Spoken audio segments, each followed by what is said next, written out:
Assalamualaikum warahmatullahi taala wabarakatuh. Alhamdulillahirabbil alamin wa bihi nasta'in ala umuri dunya waddin.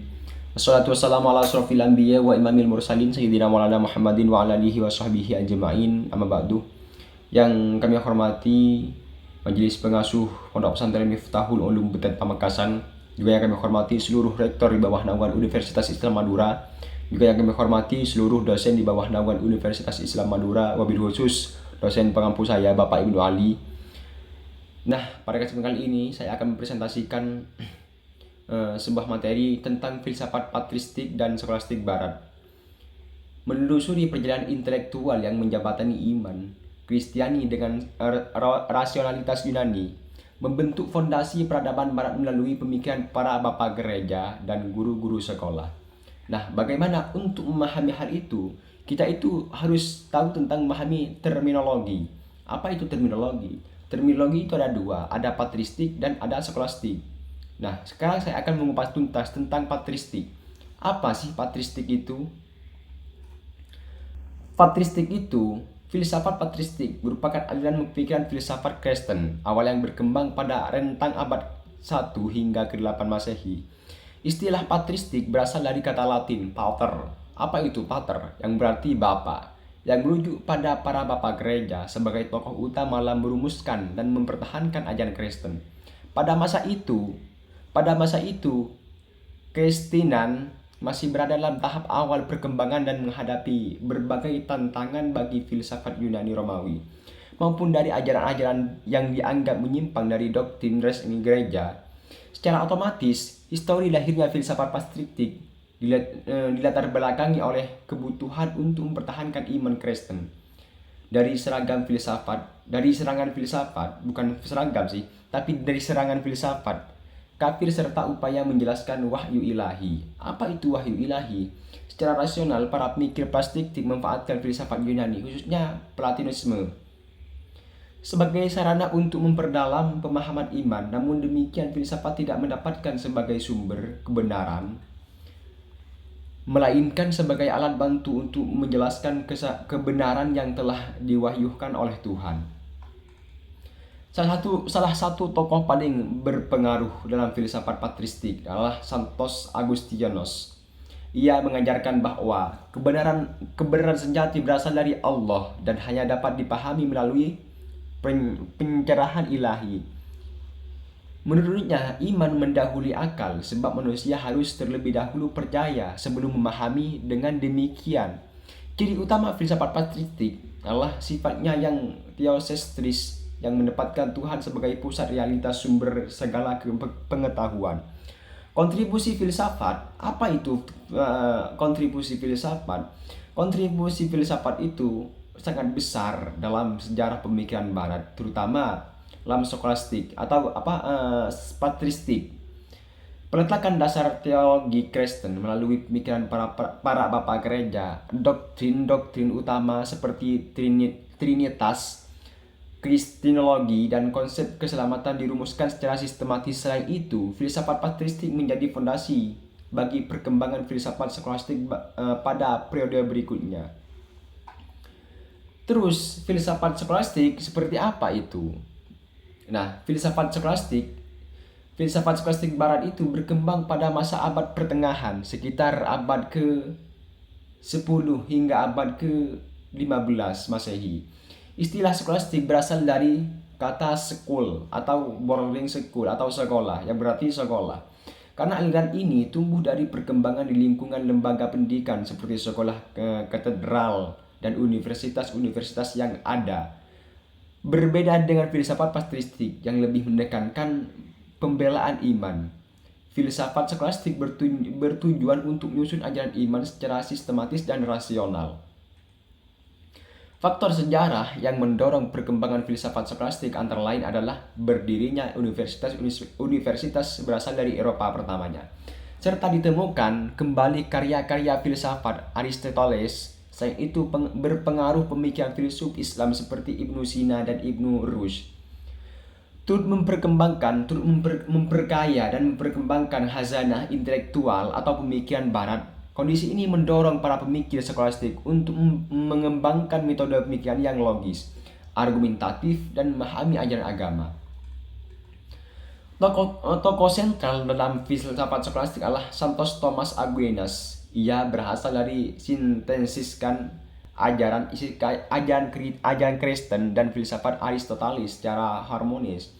Menurut Thomas Aquinas, iman dan akal tidak bertentangan karena keduanya berasal dari Tuhan yang sama. Akal berperan dalam memahami kebenaran-kebenaran alamiah, sementara iman melengkapi akal menjangkau kebenaran spiritual. Pemikirannya tentang iman jalan, pembuktian keberadaan Tuhan menjadi salah satu kontribusi penting dalam filsafat barat. Ciri khas filsafat skolastik terletak pada penggunaan metode dialektika atau sebuah pemikiran. Bagaimana cara kita itu beretika dengan baik. Pemikiran yang sistematis secara penekanan pada logika dan rasionalitas. Melalui pendekatan ini, filsafat skolastik memberikan kontribusi besar terhadap perkembangan ilmu pengetahuan hukum. Tentang hukum alam dan sistem pendidikan barat. Dengan demikian, filsafat skolastik juga hanya berperan dalam mengembangkan teori, tetap juga menjadi jembatan menuju lahirnya pemikiran dan modern. Faktor sejarah dan konteks muncul sebagai filsafat patristik dan skolastik tidak dapat dilepaskan dari kondisi sosial, budaya, dan intelektual yang melengkapi masyarakat barat pada masanya. Kedua aliran ini, pemikiran ini lahir sebagai respon terhadap kebutuhan umat Kristen dan memahami dan mempertahankan ajaran iman di tengah perubahan zaman dan tantangan pemikiran yang berkembang. Juga filsafat patristik muncul pada masa awal perkembangan agama Kristen, ketika Kristiana mulai menyebar di wilayah Kekaisaran Romawi. Pada periode ini, umat Kristen berasal dari situasi minoritas dan sering mengalami tekanan serta penolakan baik secara sosial maupun intelektual. Di sisi lain, filsafat Yunani Romawi seperti Platonisme, Stoicisme, dan Aristotelisme telah lebih dahulu menguasai tradisi intelektual itu, dan juga masyarakat juga menguasai tentang filsafat Yunani itu. Juga kondisi tersebut mendorong para bapak gereja untuk merumuskan ajaran Kristen secara rasional agar dapat dipahami dan diterima oleh masyarakat luas. Sekalipun secara itu tidak sistematis, juga menjadi faktor penting dalam berkembangnya filsafat patristik. Para pemikir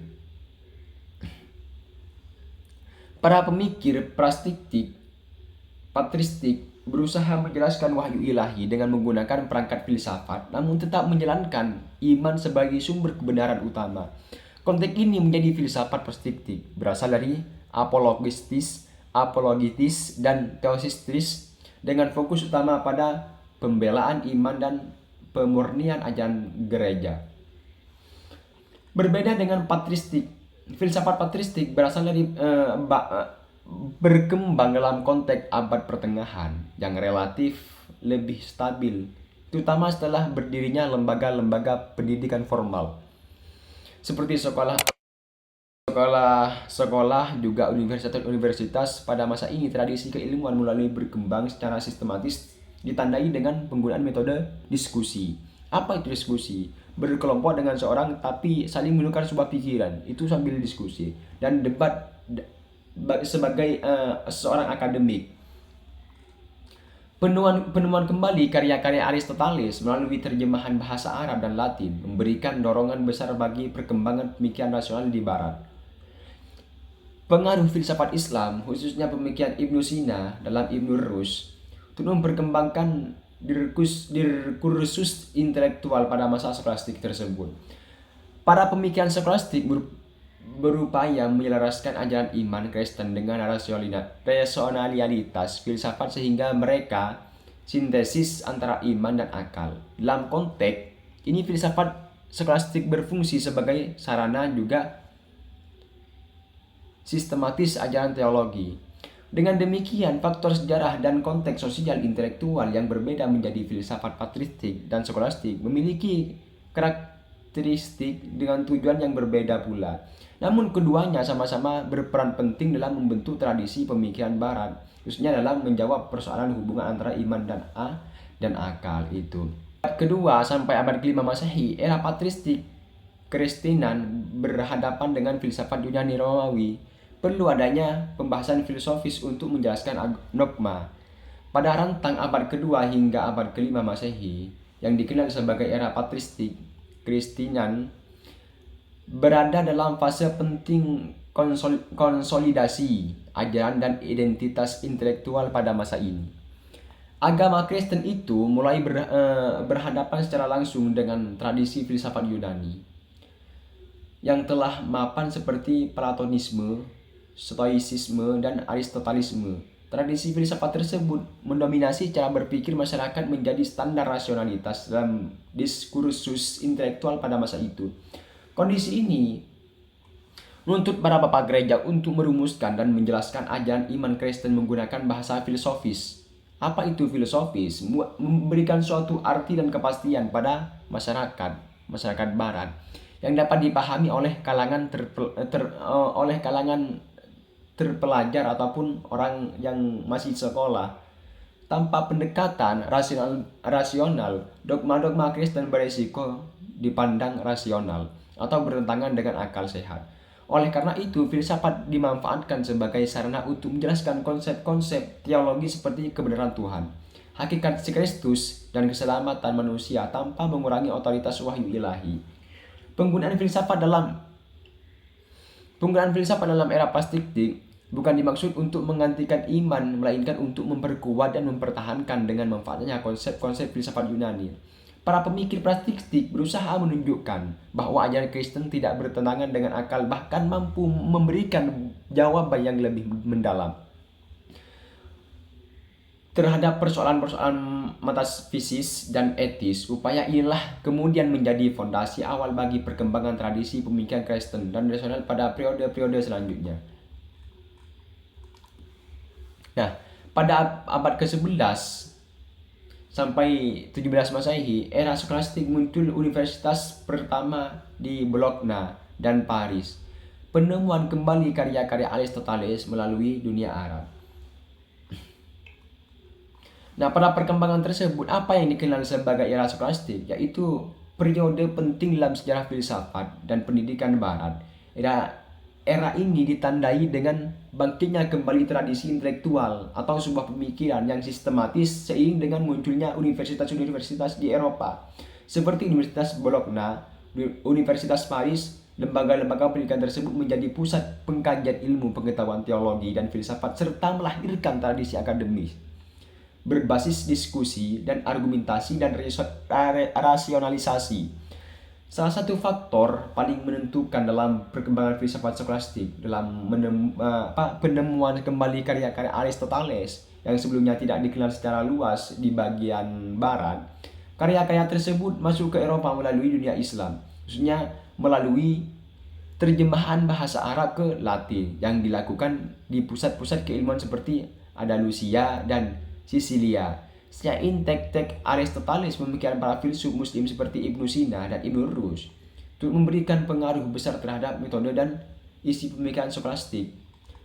Masuk filsafat Aristoteles membawa perubahan signifikan dalam sejarah atau cara berpikir para pemikir Kristen Barat. Jika sebelumnya pemikiran teologis lebih dipengaruhi oleh Platonisme, pada era skolatisme, rasionalitas Aristoteles yang menekankan logika, kualitas dan sistematika berpikir melalui pondasi. Kondisi ini mendorong para filsuf dan skolastik untuk menyusun ajaran iman secara lebih struktur dan rasional hingga tercipta upaya sintesis antara iman dan akal. Dengan demikian, era skolastik tidak hanya memperkuat tradisi teologi, tapi juga meletakkan dasar dan perkembangan ilmu pengetahuan dan metode ilmiah Barat. Juga Santos Agustinus dari Hippo, Agustinus mensistemsiskan ajaran Kristen dengan Neoplatisme. Baginya berperan ditemukan dalam batin manusia diterangi oleh cahaya Tuhan. Santos Agustinus itu merupakan salah satu tokoh paling berpengaruh dalam dunia filsafat yang berhasil mensistensiskan ajaran Kristen dengan filsafat neoplatisme. Dalam pemikirannya, Agustinus memanfaatkan konsep-konsep platonik, khususnya tentang dunia ide dan realitas rohani untuk menjelaskan tentang ajaran iman Kristen secara filosofis. Dan demikian filsafat tidak diposisikan sebagai sumber kebenaran tertinggi, melainkan sebagai sarana untuk memahami wahyu ilahi secara lebih mendalam. Pandangan Agustinus ini menegaskan bahwa iman memiliki peran fundamental dalam mencari kebenaran. Akal berfungsi untuk memahami apa yang telah diyakini melalui iman, bukan sebaliknya. Sistensis antara ajaran Kristen dan neoplatisme yang dilakukan Agustinus memberikan dasar filosofis yang kuat bagi teologi Kristen Barat dan menjadi pijakan untuk bagi perkembangan filsafat pada masa-masa berikutnya, khususnya dalam tradisi skolastik. Thomas Aquinas, sang doktor Agricius, sintesis terbesar abad pertengahan, salah satu ciri-ciri utama filsafat skolastik Barat dalam upaya harmonisasi antara iman dan akal, yang secara sistematis dikembangkan melalui penggabungan logika Aristotelis dengan teologi Kristen. Upaya ini menunjukkan bahwa iman dan tidak bertangan pada akal, melainkan saling melengkapi dalam pencarian kebenaran. Maka dari itu iman dan akal itu harus satu padu. Karena apa? Karena bertangan dengan akal, melainkan saling melengkapi dalam pencarian suatu kebenaran. Resonialitas dan filosofis menggunakan sebagai sarana untuk menjelaskan dan mempertahankan ajaran iman secara logis dan argumentatif.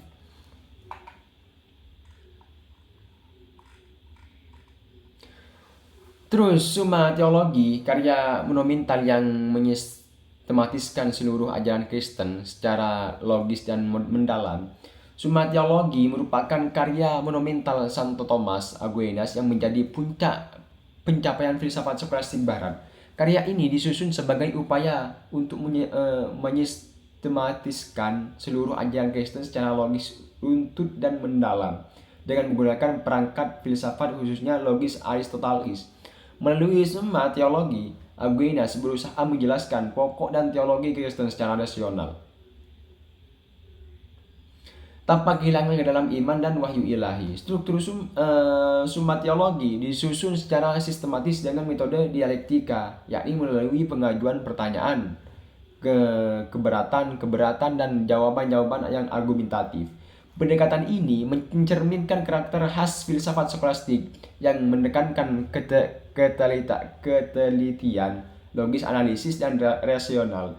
Tema-tema utama yang dibahas meliputi keberadaan dan sifat Tuhan, menciptakan manusia, hukum moral, hingga keselamatan, hingga karya menjadi rujukan utama dalam studi teologi Kristen. Kontribusi Summa Theology tidak hanya terbatas pada bidang teologi, tapi juga memberikan pengaruh besar terhadap perkembangan filsafat dan juga etika dan tradisi akademik.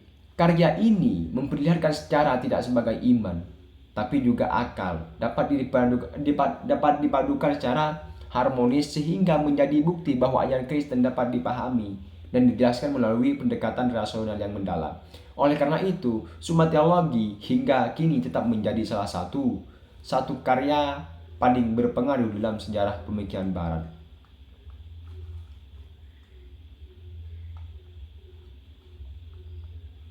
Terus ciri khas pemikiran itu ada 3. Apoligotik itu membela iman terhadap ajaran saat dan kritik filsafat kafir pada masa awal.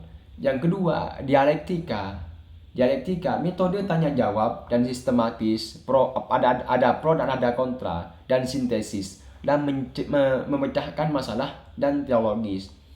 Yang nomor 3, Aisela teologi, filsafat dipandang sebagai pelayan bagi teologi untuk menjelaskan wahyu secara rasional. Terus kontribusi terhadap filsafat Barat. Apa itu sih kontribusi terhadap filsafat Barat? Metode ilmiah awal. Apa itu metode ilmiah awal? Itu sebuah pemikiran Ketajaman analisis, logis, dan skolastik menjadi dasar bagi metode berpikir kritis dan di masa depan. Juga poin utama kontribusi metafisika, pengembangan konsep eksistensi dan esensi. Yang nomor 2, etika teori hukum alam, natural law. Institusi. Apa sih itu institusi? Kelahiran sistem pendidikan universitas modern. Nah, itu yang perlu kita pahami. Namun sekian yang saya sampaikan, kurang lebihnya mohon maaf. Wallahul muwaffiq ila aqwamit thoriq. Wassalamualaikum warahmatullahi wabarakatuh.